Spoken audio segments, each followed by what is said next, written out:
বারাণসী, যা বিশ্বের প্রাচীন একটি শহর, যেখানে ভক্তি, আস্থা, শ্রদ্ধার গঙ্গা যুগ যুগ ধরে বয়ে চলেছে। দেশ দেশান্তর থেকে হাজারো পুণ্যার্থী পুণ্য লাভের আশায় এই বারাণসীতে এসেছেন।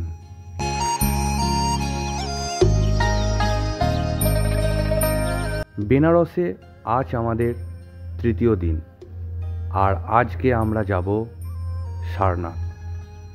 ভিডিওটি যদি ভালো লেগে থাকে তাহলে অবশ্যই লাইক করবেন আর চ্যানেলটি সাবস্ক্রাইব করে দেবেন।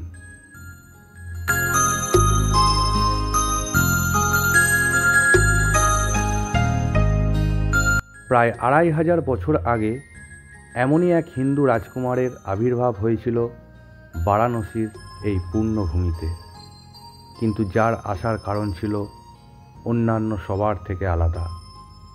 শাক্য বংশের এই রাজকুমারের জন্ম হয়েছিল সিদ্ধার্থ গৌতম নামে, কিন্তু পরবর্তীকালে গোটা দুনিয়া যাকে চিনেছিল গৌতম বুদ্ধ নামে।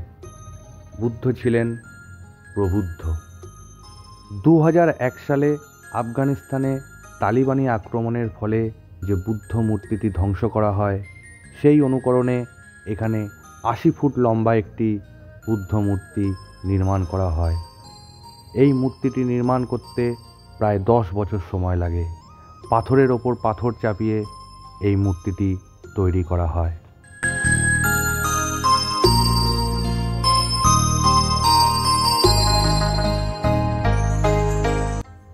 অশোক স্তম্ভের নিচে 4টি প্রাণী দেখতে পাওয়া যায়: একটি ঘোড়া, একটি ষাঁড়, একটি হাতি ও একটি সিংহ।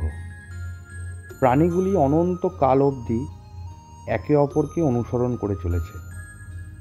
ঘোড়াটি রয়েছে পশ্চিম দিকে, কণ্টক ঘোড়ার প্রতীক, যা ব্যবহার করে বুদ্ধ রাজ পরিবার থেকে দূরে চলে যান। পূর্ব দিকে রয়েছে ষাঁড়, বৃষের রাশিচক্রের প্রতীক, যে মাসে বুদ্ধের জন্ম হয়েছিল। দক্ষিণে আছে হাতি।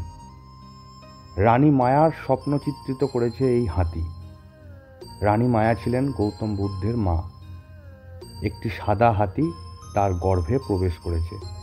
হাতির মাধ্যমে এটি চিত্রিত করা হয়েছে।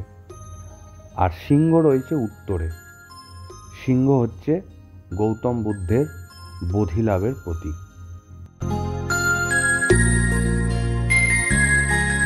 অধুনা বিহারের বুদ্ধগয়ায় জ্ঞান প্রাপ্তির 7 সপ্তাহ পর গৌতম বুদ্ধ এলেন বারাণসী শহরের উত্তরে জঙ্গলে ঘেরা একটি ছোট্ট গ্রামে, যেখানে তিনি তার 5 জন শিষ্যকে প্রথম উপদেশ দিয়েছিলেন, যাকে ধর্মচক্র প্রবর্তন বলে, যার অর্থ ধর্মচক্রের গতির ওপর নিয়ন্ত্রণ।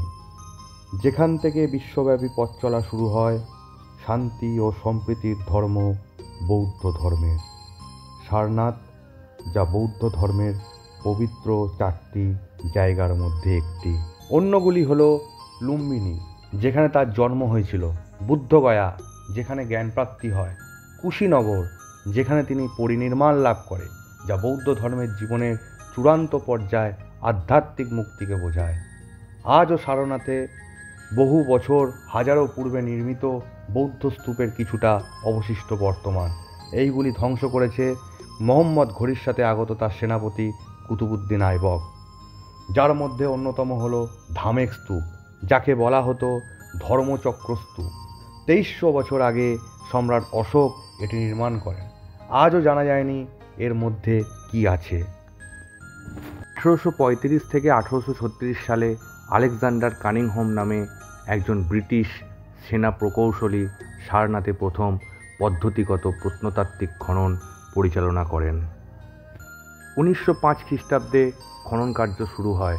মিউজিয়ামে 1000 বছর পুরানো ধ্যানরত বুদ্ধ, পালি ভাষায় বিভিন্ন বৌদ্ধ শিলালিপি, সম্রাট অশোকের নির্মিত অশোক স্তম্ভ সমস্ত কিছু সুসজ্জিতভাবে রাখা আছে।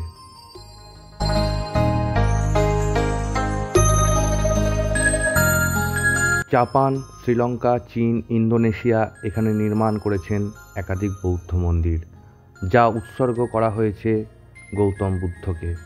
বর্তমানে পৃথিবীর প্রায় 50 কোটি মানুষ এই ধর্মের ওপর ভরসা রাখেন, যা শুরু হয়েছিল সারনাথের এই ভূমি থেকে, সেই রাজকুমারের উপদেশ থেকে, যিনি ছিলেন মহাত্মা, মহাজ্ঞানী।